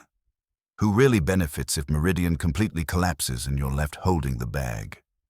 I left Chen stewing in his own suspicions, knowing the seed of doubt had been planted. Whether he acted on it or not, the message would likely make its way back to Kellerman through whatever channels connected them. Next, I made a deliberately conspicuous visit to Meridian, speaking loudly to Susan Walsh in the empty dining room. "Mr. Wolfe's got a surprise for Mr. Kellerman tonight," I announced, ensuring my voice carried. "We're expecting fireworks. Make sure that wine cellar inventory is ready. We want everything perfect for the final act." The trap springs back at the brownstone. Wolfe continued his performance for our electronic audience. He made seemingly casual observations designed to be overheard. "Archie, I've been contemplating Mr. Kellerman's financial motivations. His firm is not known for aggressive acquisition strategies, suggesting personal interest beyond mere legal consultation. Perhaps hidden debts, a private venture requiring sudden capital infusion. It was brilliant psychological bait, making Kellerman wonder what we knew while subtly shifting focus from the restaurant's sabotage to his personal vulnerabilities. At 6 o'clock, Elena arrived looking like she'd spent the day wrestling with demons. Her usual composure had cracked, revealing the hollow-eyed exhaustion of someone watching their life's work systematically dismantled. "I've done as you instructed," she said. "Kellerman's clients are prepared to offer $200,000 for the restaurant. He says it's generous considering my financial difficulties." "And your response?" "I told him I needed time to consider. He said time was a luxury I couldn't afford. The offer expires tonight." Wolfe nodded grimly. Classic pressure tactics. Create artificial urgency to prevent careful consideration. "Mr. Wolfe," Elena said quietly, "I need to know, do you have a plan? Because if this doesn't work, I lose everything." Wolfe's expression hardened with resolve. "Miss Vasquez, Mr. Kellerman believes he has orchestrated the perfect crime. He has used his position as your attorney to systematically destroy your business while maintaining the appearance of loyal advocacy. He has exploited Mr. Chen's resentment as cover. He has even violated the sanctity of my home to monitor our investigation. But he has made one crucial error," I added, understanding Wolfe's strategy completely. "Indeed, Archie. He has underestimated the consequences of using my name without permission. That transformed this from a business matter into a personal affront. And when someone makes Nero Wolfe's reputation a weapon in their criminal enterprise, they discover that some weapons are more dangerous to the wielder than the target." Final positioning. At 7:30, I made final preparations for Kellerman's arrival. The listening device remained active under my desk, ready to record every word of what promised to be an illuminating conversation. Fritz had prepared the office with the quiet efficiency of a man who understood that justice was about to be served. Wolfe positioned himself behind his desk like a judge preparing to deliver sentence. The chessboard sat to his right, the white pieces now arranged in what I finally recognized as a winning position, scattered and apparently defeated, but actually poised for decisive victory. "Archie," Wolfe said quietly, "when Mr. Kellerman arrives, he will expect to find a defeated adversary ready to negotiate terms of surrender. Instead, he will discover that some battles are won not through superior force, but through superior understanding of human nature." The doorbell chimed at precisely 8 o'clock. David Kellerman had arrived for what he believed would be his moment of triumph. Instead, he was about to discover what checkmate looked like when delivered by Nero Wolfe. "Show him in, Archie. It's time Mr. Kellerman learned the price of using my name without permission." I headed for the door, knowing that the next hour would determine whether justice prevailed or whether a sophisticated criminal would walk away with the perfect crime.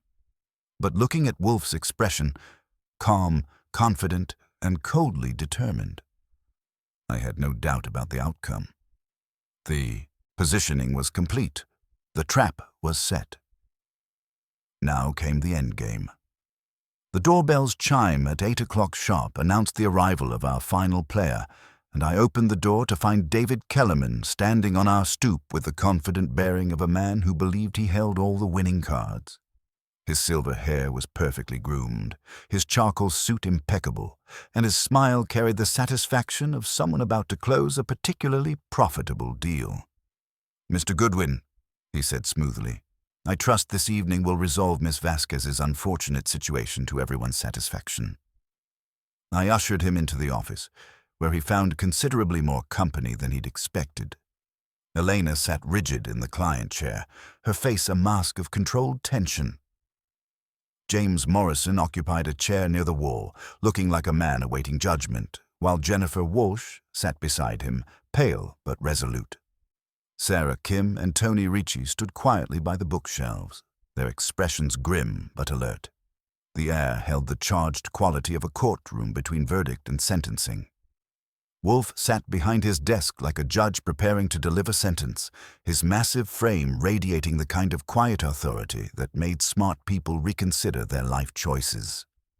The chessboard to his right displayed what appeared to be a hopeless position for white.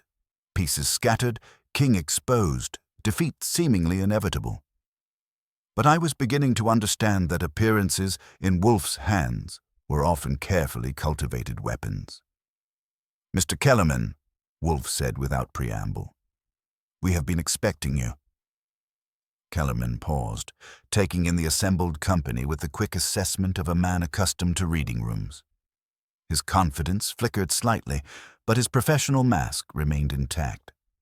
"A rather full gathering, Mr. Wolfe. I was under the impression we were meeting to discuss Miss Vasquez's business difficulties." "Indeed we are," Wolfe replied, his voice carrying the weight of absolute certainty. "We shall discuss those difficulties, their origins, and their architects." Kellerman's smile tightened almost imperceptibly. He opened his briefcase with practiced efficiency, extracting a leather portfolio. "My clients are prepared to make Miss Vasquez a generous offer, considering her current circumstances. $200,000, cash with immediate closing." "For a restaurant valued at $800,000, I observed. "Market values are theoretical, Mr. Goodwin. Actual value reflects current realities. Reputation damage, operational disruption, financial losses." Kellerman's tone remained professionally sympathetic. $200,000 is quite fair under the circumstances. "Circumstances that you helped create," Wolfe said quietly. The words fell into the room like stones into still water, creating ripples of tension that reached every corner. Kellerman's composure wavered for just an instant before reassembling into wounded professionalism. "I'm afraid I don't understand your implication, Mr. Wolfe." "The systematic revelation." Wolfe leaned back in his chair, his fingers steepled in that familiar gesture of impending revelation. "Mr. Kellerman, for 3 weeks, someone has been making fraudulent reservations at Meridian using my name. Someone with intimate knowledge of both the restaurant's operations and my personal dining preferences. Someone with the cultured voice and precise diction that comes from legal training." He gestured toward Jennifer Walsh. "Miss Walsh, you described the voice making those reservations as smooth, educated, cultured, characteristics that fit Mr. Kellerman perfectly, but not Mr. Chen. Do you recognize Mr. Kellerman's voice as the one making those calls?" Jennifer met Kellerman's gaze directly, her voice steady despite her obvious nervousness. "Yes, Mr. Wolfe. It was his voice. I'm certain of it." Kellerman's professional mask began to show cracks. "This is preposterous. I've never made such calls. This is a desperate attempt to deflect from Miss Vasquez's own management failures. Management failures that began precisely when you suggested she sell the restaurant," Wolfe continued implacably. "Mr. Morrison, you provided Mr. Chen with operational intelligence about Meridian. Did anyone else express interest in such detailed information?" Morrison shifted uncomfortably, his eyes darting between Kellerman and Wolfe. "There was someone else. A man who called himself a restaurant consultant. He asked very specific questions about our procedures, our wine program, our customer files. And this consultant's voice? Educated, professional, like..." Morrison's voice trailed off as understanding dawned. "Like Mr. Kellerman's." The Web Titan's Wolfe reached into his desk drawer and extracted the small black listening device Saul had discovered. He held it up where everyone could see it clearly. "Professional surveillance equipment," he announced, "discovered under Mr. Goodwin's desk, where it has been recording our conversations for 3 weeks.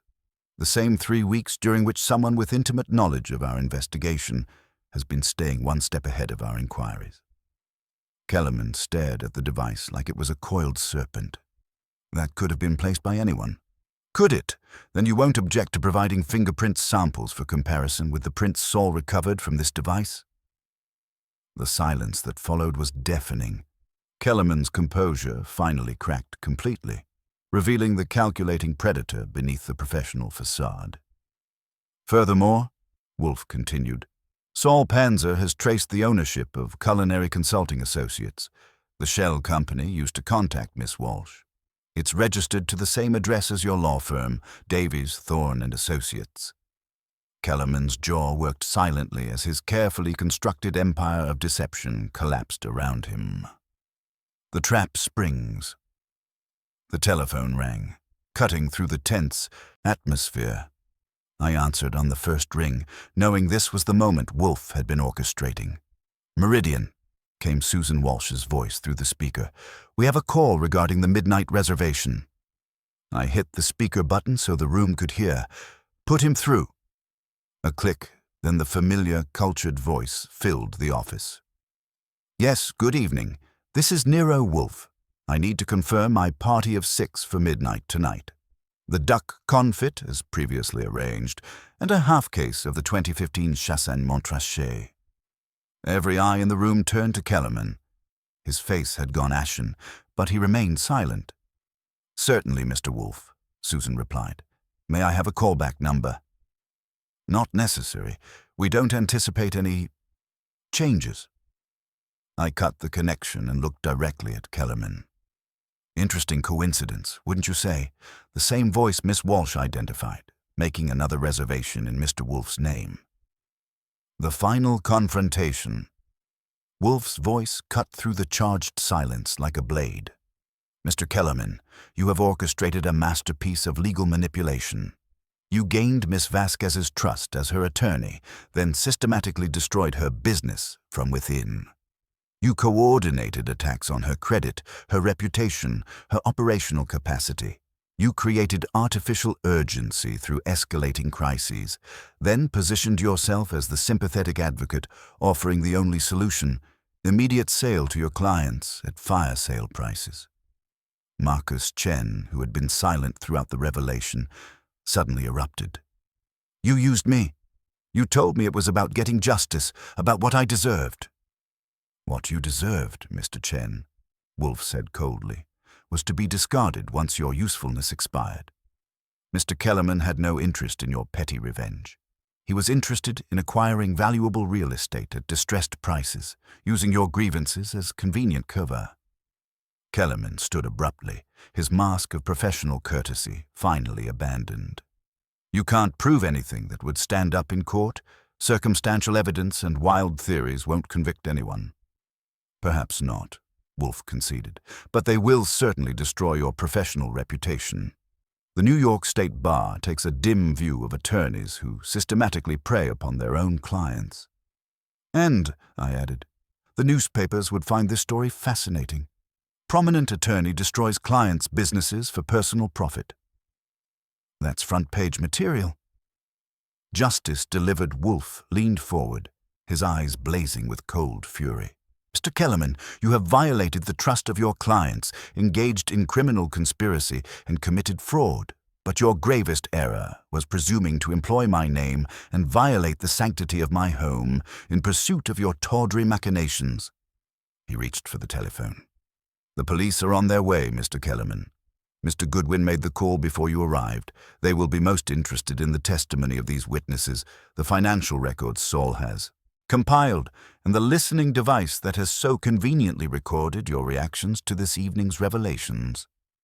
Kellerman stared at the door, then back at Wolfe, his face a mask of utter defeat. The realization that he had walked into a meticulously laid trap was crushing.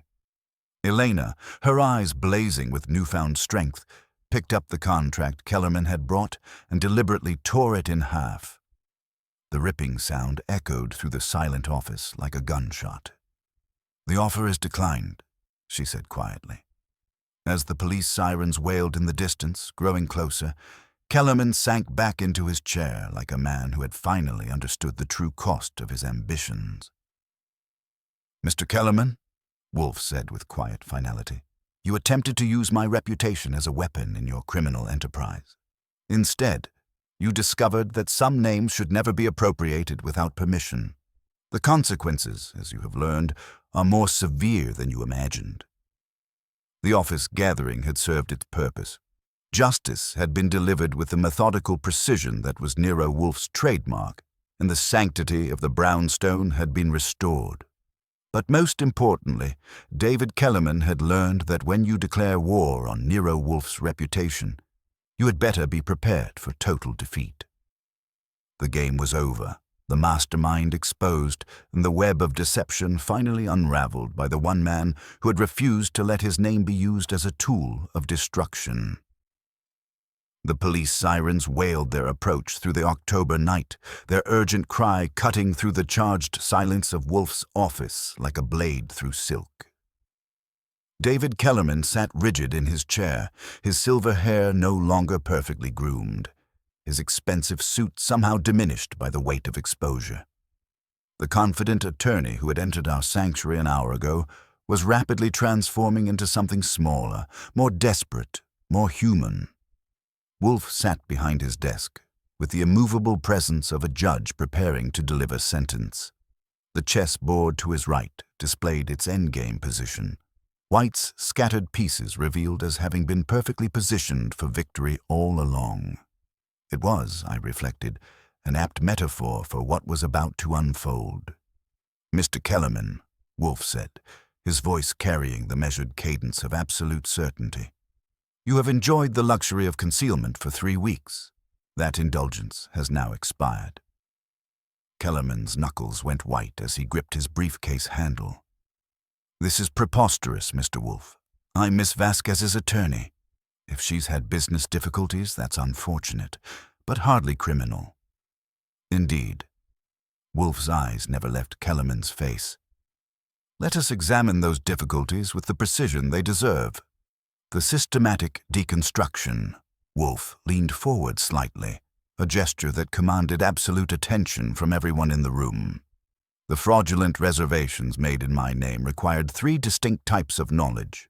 First, my culinary preferences and dining habits, information available to anyone who had read newspaper profiles or observed my behavior in this office over an extended period." He gestured toward James Morrison, who looked like a man awaiting judgment. "Second, intimate knowledge of Meridian's operations, inventory, and special capabilities. Mr. Morrison provided this intelligence through his conversations with Mr. Chen, believing he was engaging in innocent professional discourse." Morrison's face flushed with shame. "I never intended—" "Your intentions are irrelevant to the consequences, Mr. Morrison. Mr. Chen exploited your naivety, but he was not the architect of this scheme. He lacked the sophistication, the resources, and most importantly, the voice." Wolfe turned his attention to Jennifer Walsh.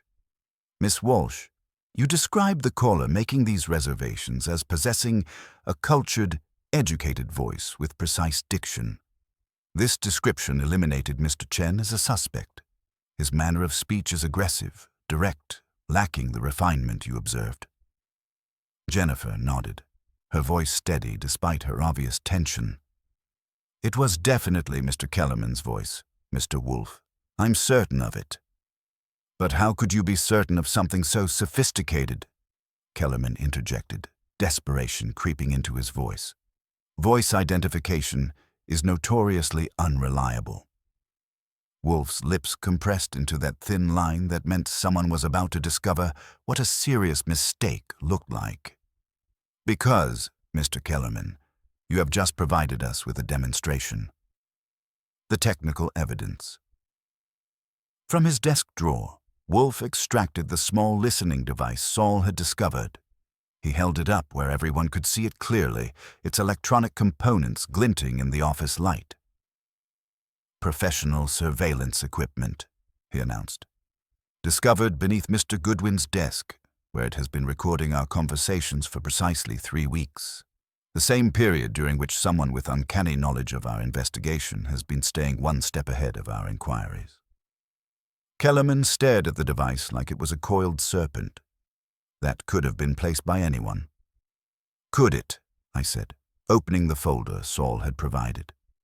"Lyle Turnbull, licensed security contractor, Procyon Risk Services. He installed this device on orders from Culinary Consulting Associates. your shell company, registered to your law firm's address. I spread the invoices across Wolfe's desk. Paid for with a cashier's check from your firm's trust account. Mr. Turnbull was photographed entering our service alley the morning Fritz went to market. Every detail documented, Mr. Kellerman, every thread of your web preserved. The psychological profile. Wolfe's voice took on the tone he used when dissecting particularly complex criminal psychology. Your method was elegant in its systematic cruelty, Mr. Kellerman. You identified successful restaurants with vulnerable ownership structures, gained their trust as legal counsel, then orchestrated precisely the kind of financial pressure that would force distressed sales. He gestured toward Elena, who sat watching her former attorney with a mixture of horror and fascination. 6 previous restaurants, Miss Vasquez. Always the same pattern: mysterious operational difficulties, supplier problems, reputation damage, followed by generous offers from metropolitan dining associates at 25% of market value. That's impossible to prove, Kellerman said, but his voice lacked conviction. Is it? Saul Panzer had entered quietly during the revelation, and now he placed another folder on Wolfe's desk. Complete financial records, Mr. Kellerman. Every transaction, every shell company, every distressed acquisition. Your consortium has been harvesting successful restaurants like crops. The personal affront. Wolfe's expression hardened with cold fury. But your gravest error, Mr. Kellerman, was the violation of this brownstone. You entered my home, stole evidence from my office, and presumed to threaten me with unfortunate publicity. You transformed a business matter into a personal affront. The telephone rang, cutting through the charged atmosphere. I answered on the first ring, knowing this was the moment Wolfe had orchestrated. "Meridian," came Susan Walsh's voice through the speaker. "Put him through," I said, hitting the speaker button so the room could hear. A click, then Kellerman's cultured voice filled the office. "Yes, good evening. This is Nero Wolfe. I need to confirm my party of 6 for midnight tonight. The duck confit as previously arranged, and a half case of the 2015 Chassagne Montrachet." Every eye in the room turned to Kellerman. His face had gone ashen, but he remained frozen in his chair. "Certainly, Mr. Wolfe," Susan replied. "May I have a callback number?" "Not necessary. We don't anticipate any changes." I cut the connection and looked directly at Kellerman. "Your voice, Mr. Kellerman, making another fraudulent reservation in Mr. Wolfe's name. Recorded in real time, with multiple witnesses present." The final revelation. Wolfe rose from his chair, a rare occurrence that signaled the absolute finality of what was about to be delivered. "Mr. Kellerman, you orchestrated a masterpiece of legal predation. You gained Miss Vasquez's trust as her attorney, then systematically destroyed her business from within. You used her confidences against her, her vulnerabilities as weapons, her trust as a tool of her own destruction." Marcus Chen, who had been listening from the hallway, burst into the room, his face contorted with rage and realization. "You used me.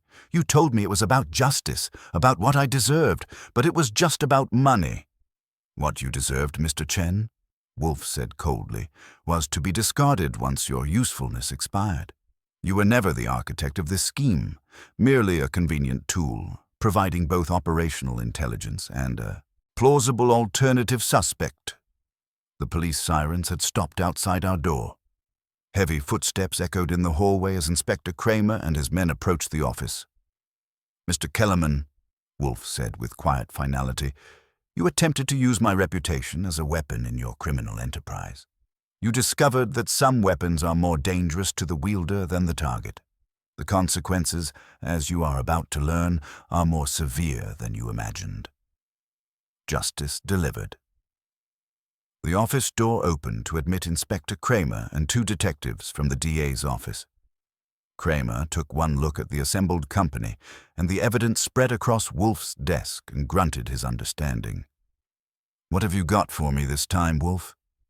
"An attorney who has been systematically looting his clients," I said, handing him the complete file.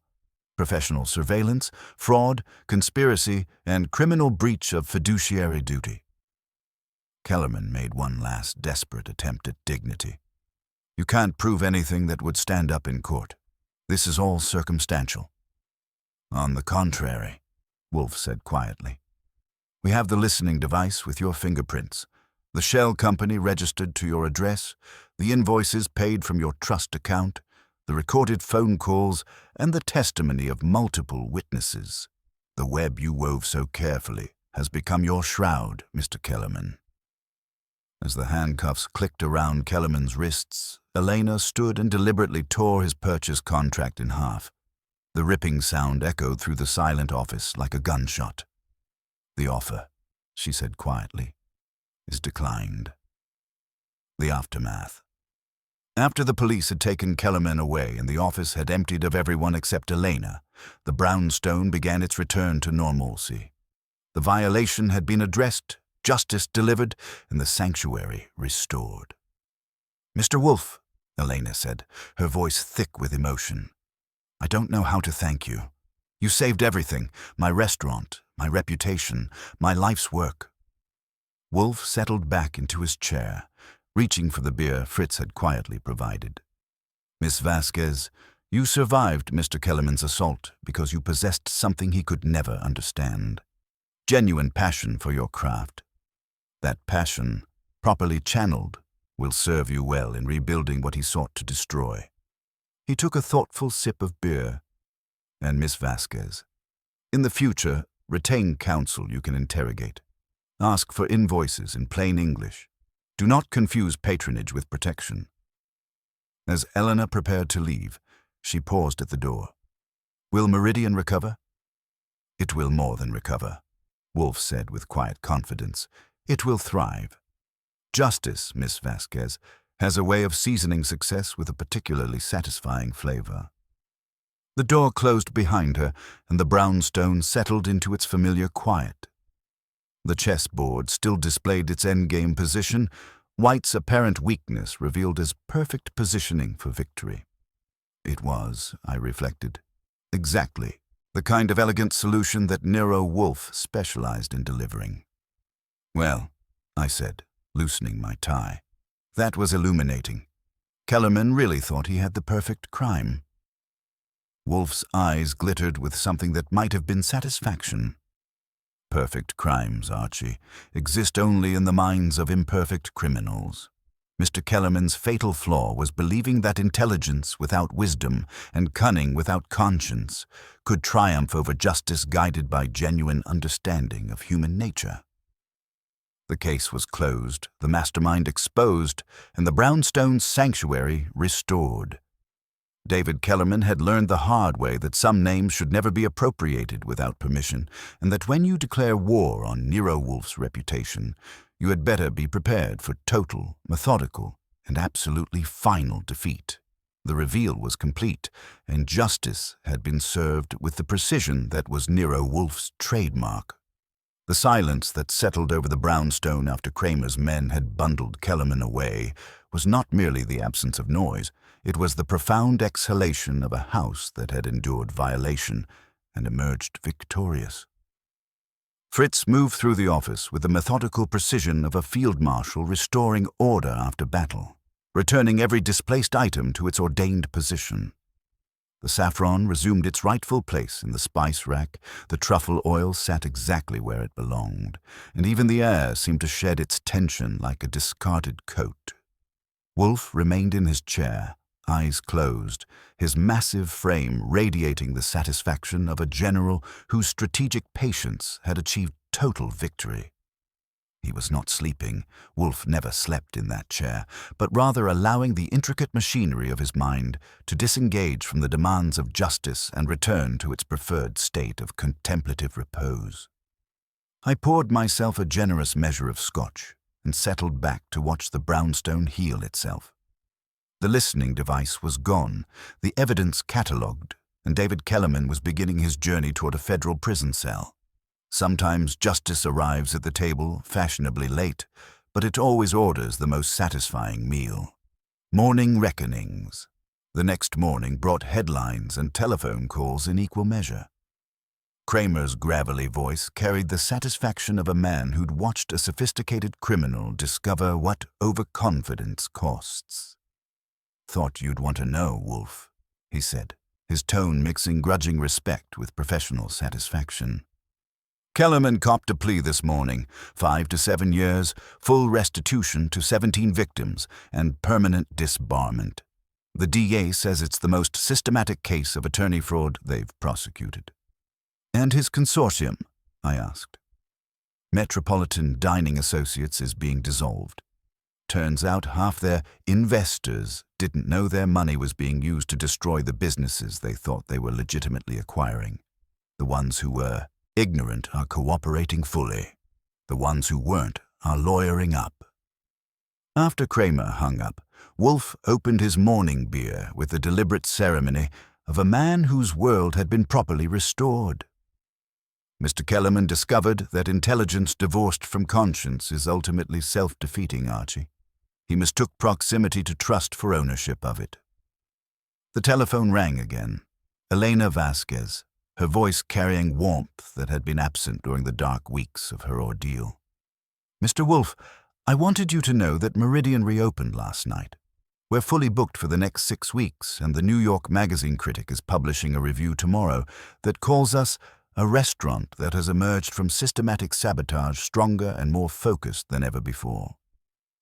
"Miss Vasquez," Wolfe replied, "you survived Mr. Kellerman's assault because you possessed something he could never understand.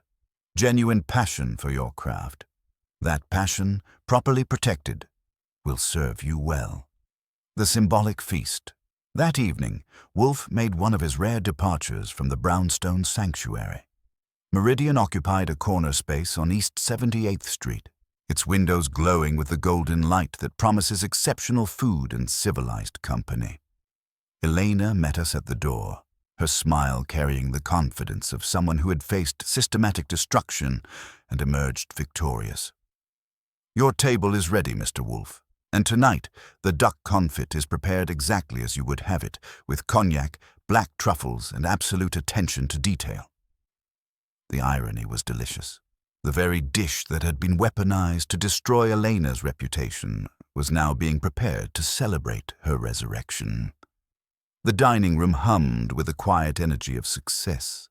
Conversations flowing, glasses clinking, the subtle choreography of professional service executed with military precision.